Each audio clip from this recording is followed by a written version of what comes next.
Johannesburgból a néhány éve megnyílt gyorsvonattal mentem Pretóriába, a kormány és az elnök székhelyére.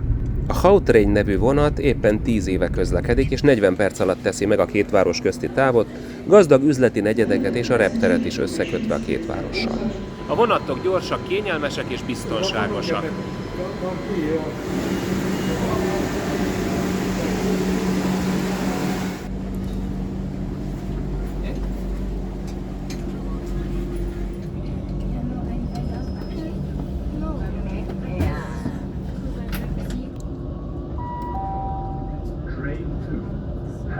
A Búr vezetőről, Martinus Pretoriusról elnevezett Pretóriában magyar kalauzom volt.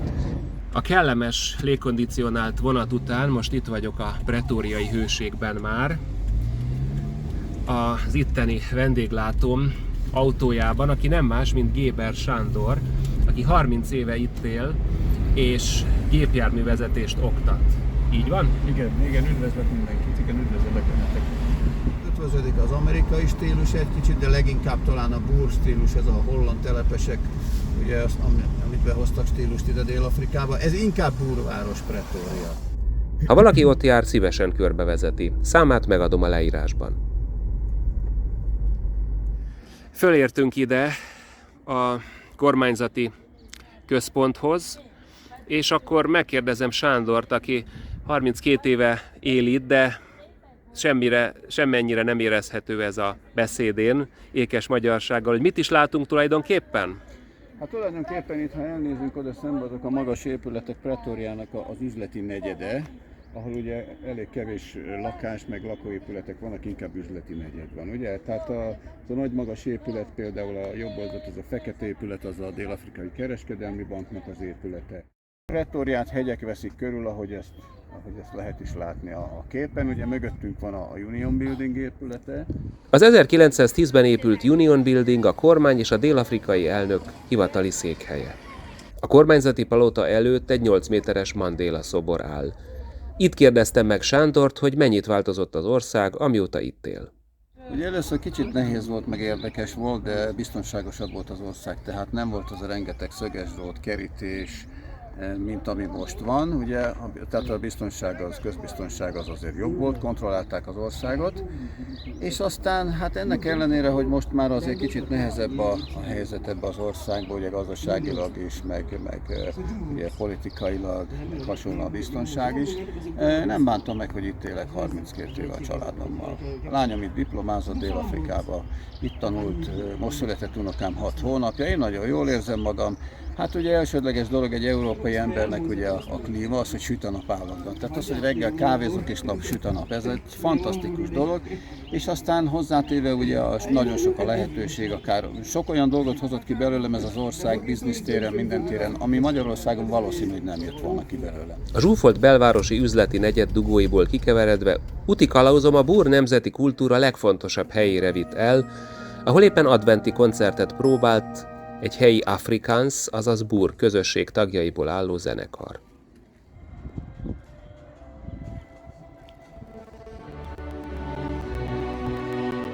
A hegy tetején álló 40 méter magas, részben szecessziós stílusú Voortrekker monument 1949-ben lett kész. Azoknak a búroknak állít emléket, akik a brit birodalom által elfoglalt Fogföldről ökrös szekereken telepedtek át ide a kontinens belső területeire a 19. század első felében egy hosszú vándorlás során.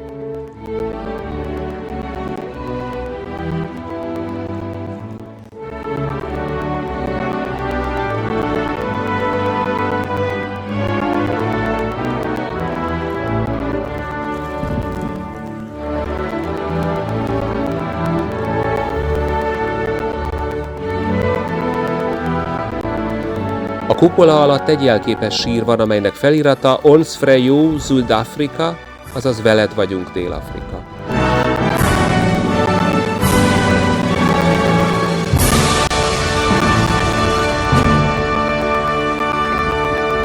Ez a korábbi dél-afrikai himnusz zárósora egyben, amely része a mostani himnusznak is. Visszafelé a vonat az UNISA, azaz az ország egyik büszkesége, a Dél-Afrikai Egyetem hatalmas épülete mellett ment el. Ez az ország legnagyobb egyeteme, ide jár az összes dél-afrikai diák mintegy harmada. Itt ebben a kényelmes vonatban, a szemben levő ülésen ül egy kedves zulu hölgy, aki megkérdezte, hogy hova valósi vagyok, én pedig megkértem, hogy mondjon valamit az ő nyelvén. Kiderült, hogy keresztény, és ezért egy keresztény áldást is mond a kedves nézőknek. Sanibonani, siyanamukela ezweni lethu khona la eMzantsi Afrika. Sihlaleni kahle nize nizobona elethu ilizwe. Siyabonga. Ngiyaniamukela ngegama lakaJehova, nihlale nibusisile. Ngiyabonga. Megérkeztem a Johannesburgi reptérre, ugyanúgy esik, mint amikor megérkeztem néhány nappal ezelőtt. Most pedig következik az utolsó nagy kaland, irány Fokváros.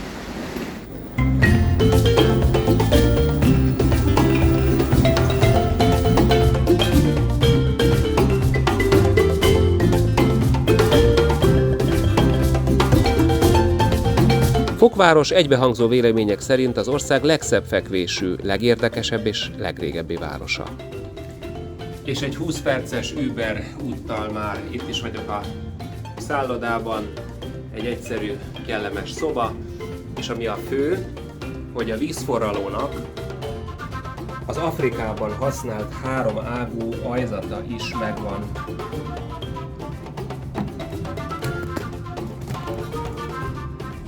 Közben 25 fok ide vagy oda, itt Fokvárosban is advent van, és itt gondoskodtak karácsonyi hangulatról is a szállodámban.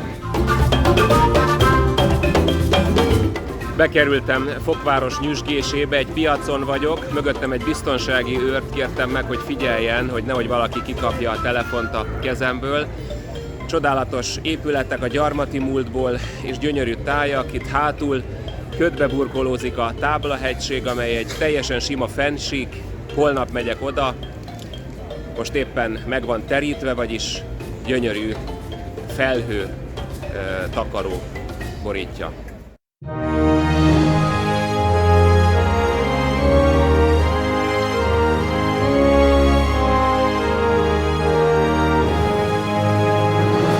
Az egykori kikötőt védő fokvárosi erőd ma a világ legjobban megőrzött 17. századi épülete. A Holland Kelet-Indiai Társaság építtette az 1670-es években, hogy védje a nem sokkal azelőtt létesült, az India felé tartó hajóknak javítóbázist és ellátási lehetőséget biztosító kikötőt.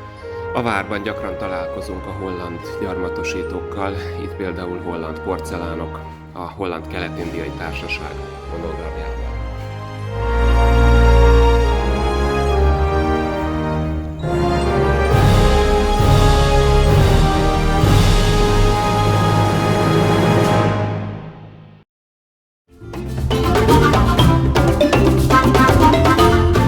A belváros máig őrzi a gyarmati építészet hangulatát.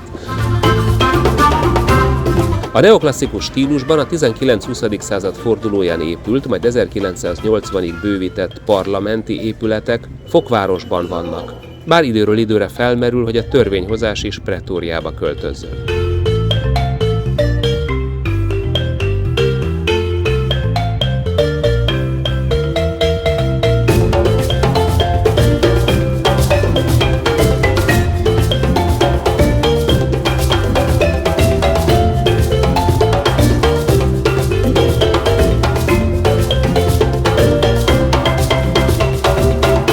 2022. januárjában az Alsóház, a Nemzetgyűlés épülete kiégett, így az üléstermet nem lehet megnézni.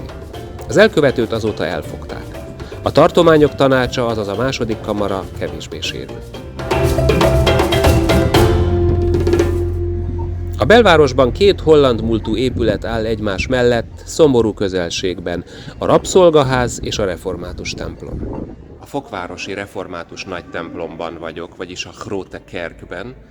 Valóban egy kicsit emlékeztet az otthoni református templomokra, a debreceni nagy templomra is egy kicsit. Itt afrikáns nyelven folyik a református istentisztelet minden vasárnap 10 órakor. Ez a dél-afrikai fehérek nagy része által beszélt nyelv, amely a holland telepesek, gyarmatosítók nyelve volt, amit Hollandiából hoztak magukkal. Leginkább ez a nyelv a mai Belgiumban beszélt flamandra emlékeztet. 1841-ben épült a templom, amelynek a belsejében nincsen oszlop, nincsen középen felfüggesztve, a világon a legnagyobb holland református templom, mármint a mennyezett boltívédek a hosszát tekintve. Itt mögöttem pedig egész Afrika legnagyobb orgonája, amelynek 6000 sípja van. Az eredeti templom 140 évvel korábban ugyanitt épült, amelyet hollandok építettek.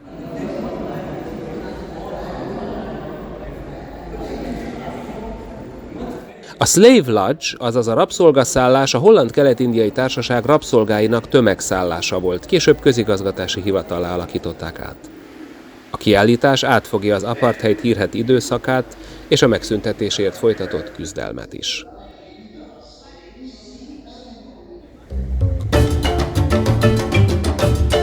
Fokvárosnak van európai arca is. Van itt egy sétáló utca.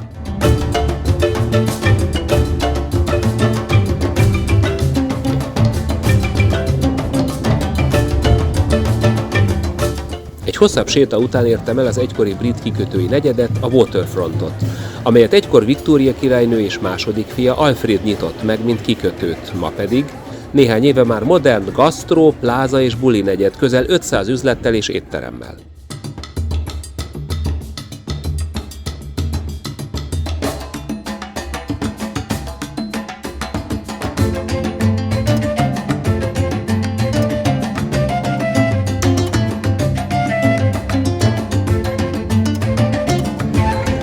Hihetetlenül élő és nyüzsgő az egykori fokvárosi kikötő, éttermek, bevásárlóközpontok és egyéb élmények, a háttérben pedig a tükörsima tetejű Table Mountain, vagyis táblahegység vagy asztalhegység.